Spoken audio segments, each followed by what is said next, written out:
there's a discrepancy for those who are interested in dialogue here, because the Bible doesn't seem to mention Islam or the Prophet Muhammad, but the Qur'an refers to Christianity repeatedly. So there's always an asymmetry in dialogue. The Muslims have material to work with when they talk about Jesus. The Christians don't have scriptural material to work with when they talk about Muhammad. So what does the Qur'an say about Christianity? Well, sometimes its references are favourable, sometimes they're quite reproachful. For instance, Surah 2, verse 62, those who believe, i.e. the Muslims, and those who are Jews, and the Christians, and the Sabians, we don't need to know who those are for our purposes, whoever believes in God and the last day and acts uprightly, they shall have their reward from their Lord. So apparently a very pluralistic, open statement. Another verse reads, this is Surah 5, verse 82, you will find the closest in love to the believers to be those who say, we are Christians. That is because among them are priests and monks, and because they are not proud. It's quite possible, and many of the Muslim commentators support this, that this verse was revealed shortly after the first Muslims in Mecca had made their migration to Christian Abyssinia, where, as no doubt Dr. Jackson has explained to you, they were received very warmly and given the protection of the Christian king, the Negus. So this verse may be a reflection of that. Another verse.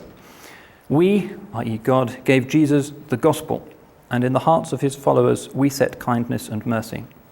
And monasticism, that they invented, we did not prescribe it for them, though they were only desiring to please God, but they did not observe it aright.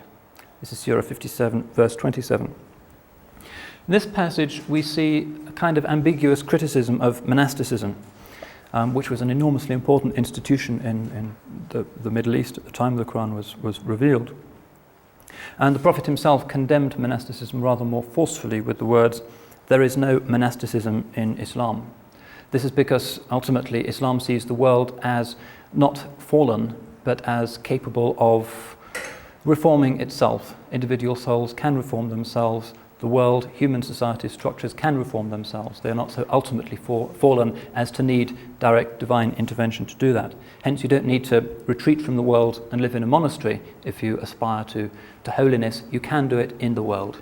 You can go through it rather than going around it. Next verse is Surah 5, verse 14, and this is taken as a reference to the new covenant as preached by Paul. With those who say, we are Christians, we made a covenant, but they forgot a part of the admonition.